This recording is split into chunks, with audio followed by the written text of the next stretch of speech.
Hey, Samir, thank you for dropping by today. I really do appreciate you, taking the time out your day. I know you're a very busy individual, got the calendar on lock. So, welcome. How are you today?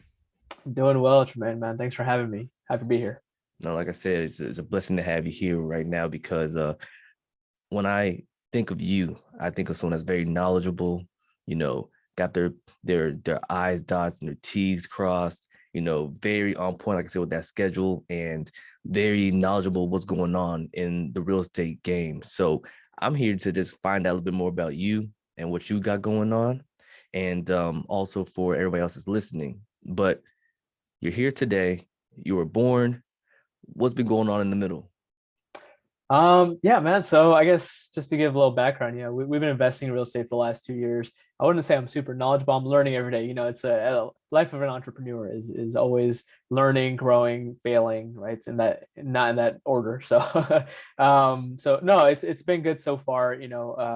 Really just trying to juggle my full time W-2 and then real estate. So that's always something that you have to manage your time, and it's one of those things that there's no secret sauce. There's no perfect answer, but you just kind of have to make it work somehow. So been doing all right. So No, that's good. No, that's good. So let's go back to the beginning then. You said it's been about 2 years, right? Can you maybe walk us through maybe that first opportunity of maybe before we even got to that point of, closing on a deal or whatever it was?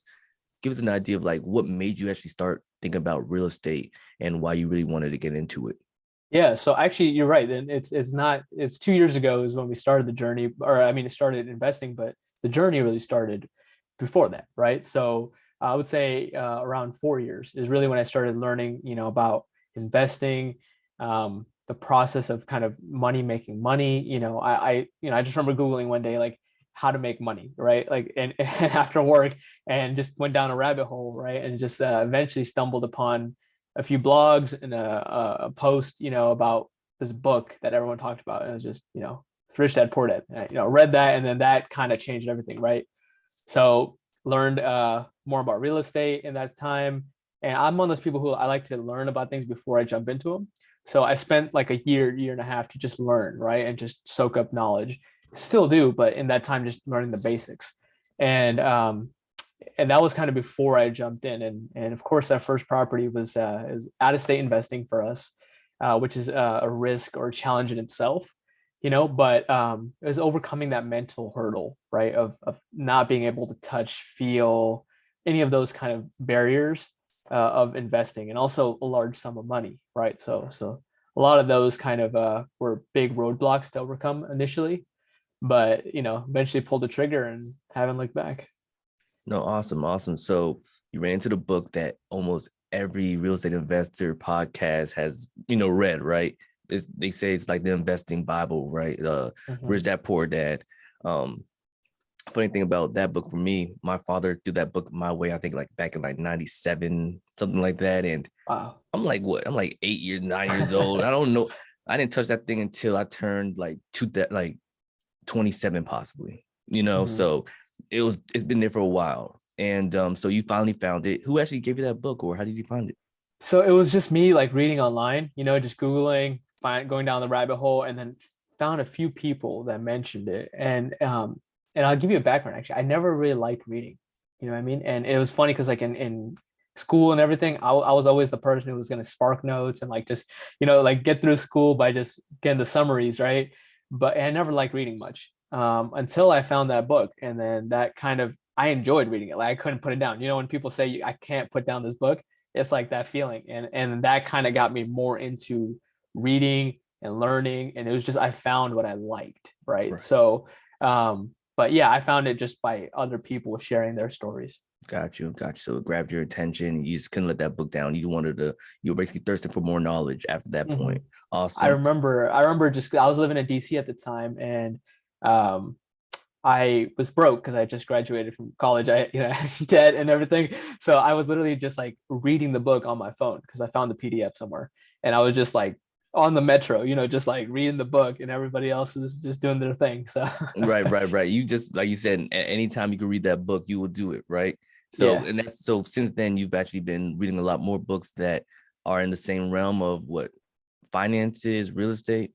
Yeah, finance, real estate, started off with some of the more fundamentals of real estate side, all the bigger pockets books, things like that. And then kind of started to niche down into topics I wanted to explore more into, right? Okay. So whether that was like, buy and hold rentals, BRRRR, multifamily, it really started to kind of, find books and content for that.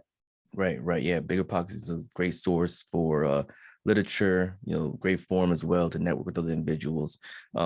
But now let's talk about that deal that you said. So you said you took some time out to really, absorb that knowledge from, reading it, wanted to get understanding before you actually started doing the actual process of, reaching out to sellers and putting in offers, right? So I guess you said you found an out-of-state property. Mhm. Do you mind saying what state it is? Yeah, it was in Oklahoma City. Okay, Oklahoma City. Mhm. And have you ever visited that property at all or never, huh? Never, never, Never. never. Okay. So now let me know, how's that possible for people out there? How you never visited a property that you purchased and rented it out, if I believe? Yep, it was Okay. rented out. I say was because we actually just came full circle and sold that property here this week. So, Awesome. Awesome. like after Congratulations. 2 years, thank you. Yeah. So, it feels good to kind of just have that go full cycle. But yeah, the process is very, I would say in the beginning, very nervous and you don't know what you don't know, right? So it's really leaning on other people and trusting. And I'm one of those people who I like control. I like to be, like know and have some kind of control over the whole process. But a lot of it was just leaning on other folks and people who are local, more knowledgeable, the experts who are trustworthy, right? So I got a lot of referrals from bigger pockets, actually, for the group I ended up working with, and a lot of people had very positive reviews, things to say about them. So I felt that was more reassuring, right? So that's a big thing, right, in real estate is just referrals. So that's kind of how we found the group. Found they had a team in place, top down kind of property management structure, where they had in-house contractors and you really could facilitate the whole process, right? So that helped kind of ease some of the discomforts originally, but even then you still have to do your own due diligence and verify things, right? Um, so yeah, and that knowledge before jumping in helped with that, because I knew what to look for, right? The questions to ask. And in the beginning, you don't want to sound dumb, but you have to ask those questions, right? Because if you don't, there's no way you'll get answers, right? So yeah, Okay. and decided to just pull the trigger. Awesome. Awesome. So building a team for out of state investing is huge. Mhm. Okay. Got it. 100%. Okay. And you said you got a lot of referrals, or were you looking online for referrals? Yeah. So I was looking on Bigger Pockets mostly. Like the group was very active and commenting on posts, answering questions, and then other people had great things to say about them as well. Right. So reached out to a few folks to see what their experience was, and it was nothing but positive reviews. Right. So, and of course, that's maybe a red flag. Like why are they all saying positive reviews? Are they, like, what are they getting paid or something? Right. So I asked them, and they're like, no, we're just really happy. So so yeah, like it was great. I got you. I got you. So maybe any challenges with this first deal out of state?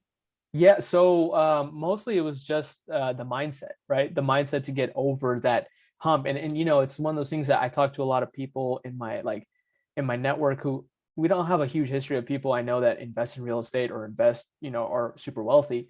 But I knew one guy, and he was my friend's dad, and I asked him, hey, like I'm looking at this property in Oklahoma.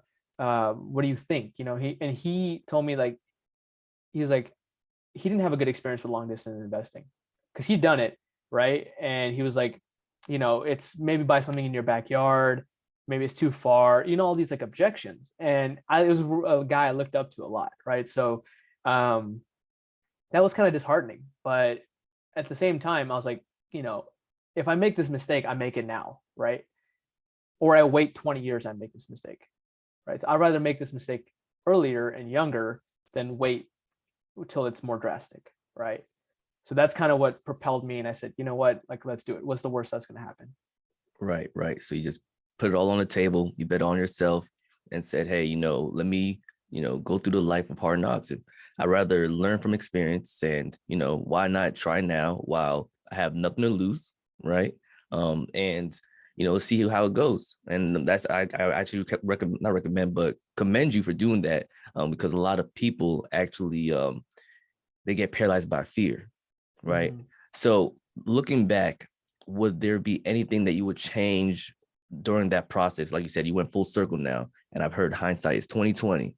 So looking back in that process, would there be anything that you would change that you've done? Yeah, I would have asked more questions, right? So later on, as I learned more, and I kind of went back, right, and I looked at some of the closing docs, some of the things I had those kind of questions at the time, but I didn't ask them, right? So for example, like this property had um, some kind of like foundation issue that they had addressed, right? And it was in the disclosures when I bought it, but honestly, like it didn't, everything looked fine, you know what I mean? And I had a question, but I didn't ask at the time, which I learned later. It was addressed. They added piers. They lifted up some parts of the house to kind of stabilize it and everything. But those questions would have been good to ask at the time, which I was kind of hesitant, and I didn't want to make it seem like I was tough to work with, or any of that like kind of preconceived notions, right? And so that's the only thing I would change. Besides that, I'm glad I did it. I'm glad I got in the game. Really gave me the confidence to move forward, right? To then kind of go on and realize that it's real, right? It's like the first deal is what's so important, because then you realize this is possible, right? I can keep doing this. Exactly. I could do it once, I could do it again, right? Mm-hmm. Mm-hmm. So I guess from there, now we're segueing to the next opportunities that you came across. So after that first deal, right? What happened next? Yeah, got the real estate bug, man. That Okay. was I was like, it wasn't like great, a home run deal by any means, right? It's one of those that got on base, right? Got in the game. But got the real estate bug in the way that I was like, this is real. I can do this. And it was tough, but it wasn't impossible. It's not rocket science, right? So really started to connect with more people, looked at more deals, and then really got my family on board, right? I thought that was huge because the first one I bought myself, but then I was like, okay, let me kind of I got the real estate bug. Let me give it to other people. So I got my family on board. Had my parents read Rich Dad Poor Dad actually, and they don't have the best English, so I actually bought them like the Hindi version. Okay. And apparently they have it in different languages. So yeah, they got hooked as well. So now we invest as a family. But I think that was a huge step, right? Is to get everybody on board and on the same page, because you don't want any kind of rifts in your personal relationships as well. So Right. No, that's awesome. Awesome. That's news to me. I guess I just never thought about it. But yeah, different translations of Rich Dad Poor Dad. You got it. You got your family into real estate, which is sometimes tough, right? Not everybody has the same mindset, and some people have a lot of pushback. Did you get a lot of pushback initially? initially, yeah, because it was new, right? It was scary. Like my parents were like first generation immigrants here. They worked blue collar, just working class. Like they gave me everything I needed, but by any means they don't know anything about investing. For them it's risk, right? It's if money's in the bank is safe, but investing is risky to them, right? And then that kind of we had to work on that. Let's say as a family. Right, right. Yeah, it's just reprogramming. Like you said, people from different cultures. I'm as well, first generation American as well. So different cultures, conditioning is about reprogramming. Some people were taught, keep the money in the bank, don't touch it, save up Debt is until bad. exactly right. Until you realize, you make money with debt, you know. But yeah, let's find out a little bit more about maybe the techniques and skills that you probably learned on the way, I guess, early on that's now helping you to this day. Yeah, I would say a big skill is, and I still practice this to this day, is just adding value, right? And that's so important because I think it's seeing the big picture, and like this industry is so big, and you have so much to contribute to everybody and everybody's lives, right? That adding value to them, and the more value you add, the more value comes back to you, right? And more opportunity comes back to you. And that's not the reason you add value, but that's just a byproduct of it, right? So it's something that I always kind of harp on and think about is like, how can I help somebody else first, right? Like whether they help me or it comes back, that's not my goal here, right? But it's just that's something that I keep thinking about, right? And that's not, when I first came to the industry, it was always like, what do I want? I want more deals, I want more money, I wants. But it's really just shifting that to say, how can I get other people what they want, and I think Jim Rohn has a quote on that, right? It's like, you can have whatever you want as long as you help other people get what they want first, kind of Exactly. thing. Yep. You know what I mean? Hmm. So yeah, like that's something that kind of changed, in my mindset, and still practice it to this day, because we all, at the end of the day, we want certain things, we want to, get further in our goals and all that, but yeah, it's really just going backwards. No, yeah, for sure. Adding more value, seeing how you could be a resource for somebody else. It'll come back to you tenfold for sure. I definitely believe in that go-giver mentality. Mm-hmm. So we were speaking about, like, investing with your family. What kind of is like your role in, your business with your family, in this real estate industry? Yeah, so I guess I'm more of like the operations and kind of communications. They're not the strongest in their ability to communicate, at least speak English, so they're more like capital partners, right? And I always it's funny because I actually had this conversation with somebody yesterday. They said, like, how has investing as a family impacted your relationship? And I said, honestly, I think it's made it stronger, because we literally have monthly meetings where we sit down, go over our numbers. Hey, this is where we're at. This is our performance. Like, let's talk it through, right? And that's kind of brought us closer in a way. So it's been really positive in that, in that manner. But it's a lot of trust, and I think my parents, they've kind of entrusted me in that way to take the steps, to kind of lead the charge, and they supported me in that. So I gotta say, like, it's definitely a huge blessing, to be able to do that. Not everyone has that, so I'm really grateful, for that ability and their trust. So try my best, to be cautious and not let them down, because it's not just my money at that point, right? It's when you start taking other people's money, even if it's your parents, your family, other people, it's still a higher degree of responsibility, right? 100%. Yes, that's a big fear, right? Don't want to lose anybody's money, right? Especially your families or any investor. The most important goal of, using anybody's money is to make sure it gets back to them with, the return, right? Exactly. At the end of the day, at least their whole money that they gave you, right? So Right. Yeah. I'll say now, since I found out now that more that you're the operations of your business, it sounded like you guys have these monthly meetings. Are you guys using traction at all, or like how important are KPIs to you? Yeah. So I'm a data person, right? So I like that. However, sometimes I will admit, we fall off. We just kind of start on the day to day. You just kind of forget to keep track, or So I try to review our finances at least as much as we can, right? Because that's recorded. We have ledgers. We do accounting, so that's all recorded. I at least have those KPIs. I would say operational KPIs we probably struggle with a little bit. Could do a better job on. So yeah. No, 100%. At least you're looking at the finances, right? That's really important. KPIs are important as well. I've heard from one of my mentors, they said, if you follow your stats as much as you follow your favorite sports team stats, just imagine where you'll be in life, right? Because I know some people that know every shot that LeBron James took, misses and made, if you know how your stats are compared to his, I'm telling you, you're going to be on another level, right? So Exactly. I guess for maybe, let's say, new investors, similar to you when you first started, right? Didn't know much, started reading, thirst for knowledge. What tips would you give them to start? So one of the biggest mistakes I made, and I don't know if it's a mistake, but it's something that I should have just done sooner, is started networking with people more, right? I'm tend to be more of an introvert naturally, so gravitate more towards like reading books, doing my own thing, investing myself. Didn't really talk about what I was doing. And so I would say that's the thing I implore the most, is go get out there, talk to other people, go to a meetup.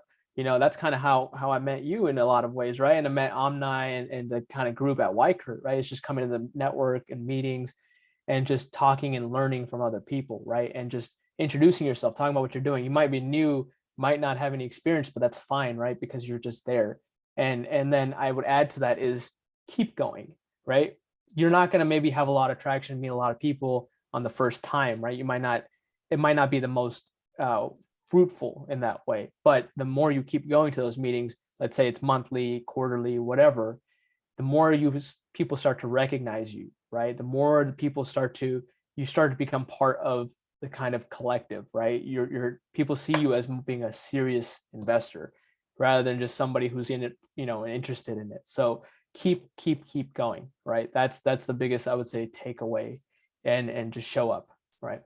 Yeah, 100%.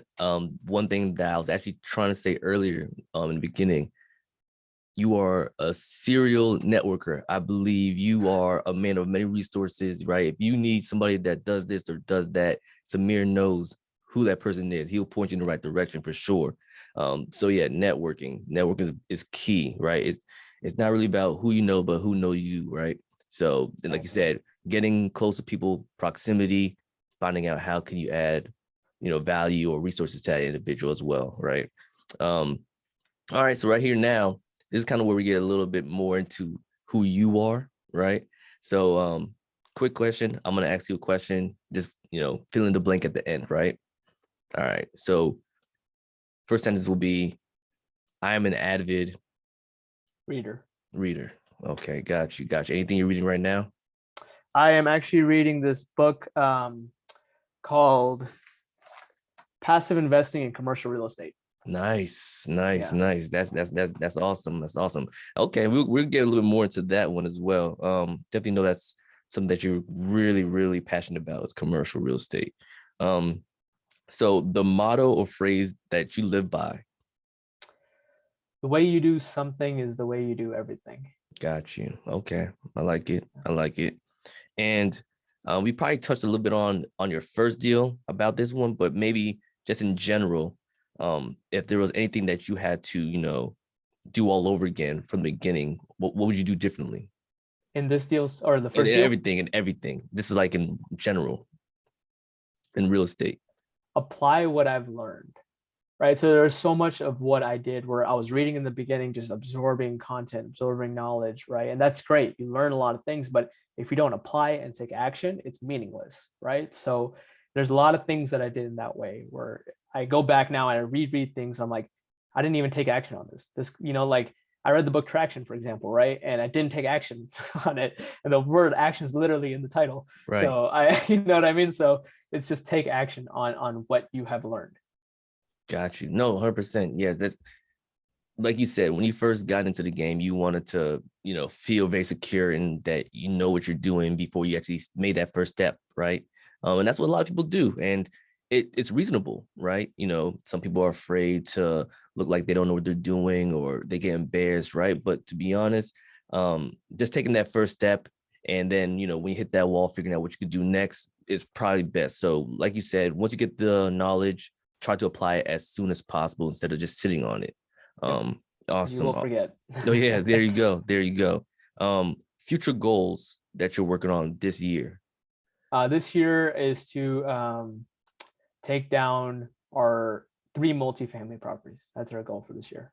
Awesome. Are you thinking of a certain size or in mind? Yeah. So a bigger project, as a kind of limited passive investor, and then 2 JV projects between 10 and 50 units. Awesome. So yes, let's get on that commercial. What really got you thinking commercial and multifamily? Yeah, that's a good question. So in the beginning, I wanted to it was always something that intrigued me, right? It was like, oh, these big apartment buildings, how are people taking them down? But it was a sense of lack of experience, that kind of kept me out of that space. And I was like, I want to get more experience in single family, learn about real estate, learn what I'm doing while I learn about multifamily, right? Because I didn't think I was ready for multifamily. But over time, as I learned more, talked to more people, kind of got more comfortable. And I realized somewhere along the way that it's very much more scalable than single family, right? And so as long as you do it in the right ways, right? So that's kind of why multifamily was very interesting to me. And then at the end of the day, it allows you to grow further beyond just what you have, right? So that's why multifamily is my focus right now. Okay, awesome. So I guess for people out there thinking about doing multifamily as well, any recommendations or tips on, I guess, how you started learning about it? Or, maybe it could be a book. Like you said, you have a book right now, Passive Investing with Commercial Real Estate. What would you recommend for someone, have that same mindset? Hey, how are people purchasing these big, huge buildings? What would you say? Yeah, I think number one is mindset, right? Is is I struggle with this for the longest time, is just thinking that I'm not able to do it, right? And rather in Rich Dad Poor Dad, right, the question that comes up is how can I do it, not I can't do this, right? So when I started to think that way, I realized, okay, let me see how I can do this. And as I learn more, listen to podcasts. I love listening to podcasts. That's, pastime. That's a huge resource. And then connecting with people. I think networking is vital in multifamily, right? Or commercial real estate in general, I would say. All real estate for that matter, but especially in commercial real estate is network, right? So talking to the people, asking them how they did it, right? And then almost following the blueprint, right? A lot of people have just laid out the blueprint of what they did, right? If you follow that blueprint, you will get there, right? It might not be tomorrow, it might not be in a week, month, year, but it will happen, right? So really, yeah, that's kind of the best. It's listen to what other people have done, really. Right. It's I feel like it's a reoccurring themes, like back to the basics, network and then apply what you have learned. Right. It's as simple as that. I guess sometimes we make things a little bit more complicated, but as long as you get around the right people, like I said, proximity, I believe, is everything. They're going to want to see you succeed because they've been in your shoes at one time where they didn't know what they were doing. They were, seeking knowledge. Everybody's looking for mentors, right? Where am I going to get this, mythical mentor come from, right? They've all been there. So when they see somebody else that has the wherewithal, they are coming around to all the networking meetings, they're asking questions, they're gonna give you the game, and it's up to you now to actually, take it and run with it and actually apply it, or unfortunately do nothing, right? Or just sit on it for a while. Exactly. Okay. That's the blueprint right there. Yeah, for sure. So listen to Tremayne. That's how you do this. I'm learning from you, man. I'm learning from you. So you were talking about, mindset a lot. Do you have like a certain mindset book that you recommend? Mindset book. I like the proximity principle a lot. That's a great book. Trying to think.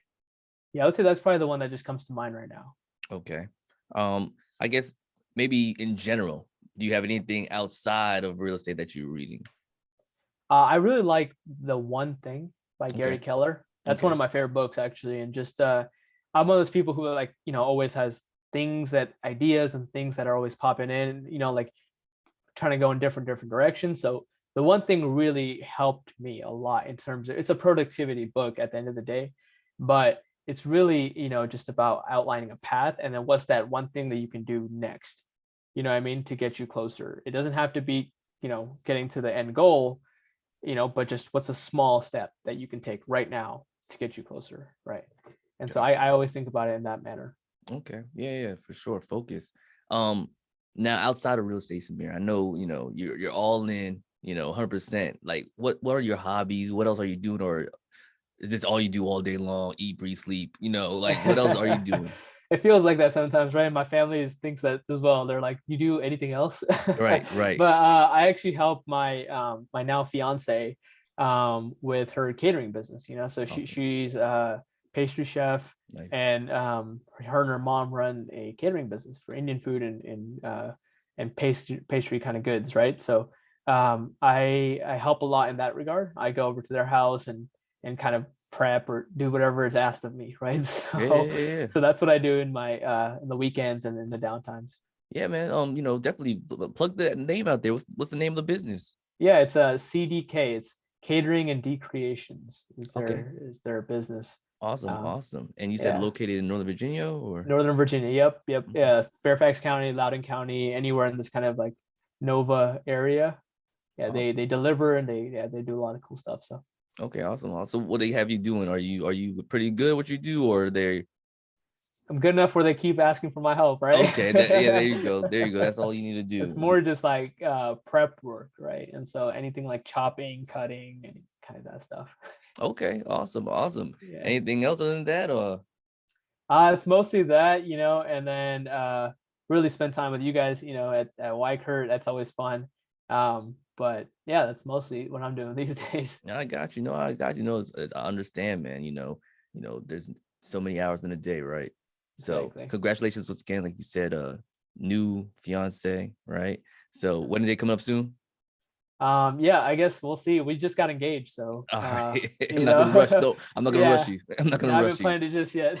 All right, awesome, awesome. Well, congratulations once again to you too. Thanks. And man, to be honest, it was definitely a pleasure. I don't want to hold you up. Like I said, I know you're very busy, a man with the planner all day long with the calendar. So I'm not gonna hold you up too much longer. But once again, I do appreciate actually taking out the time today to, sit down with us and just give us some more insight on real estate and the possibilities out there.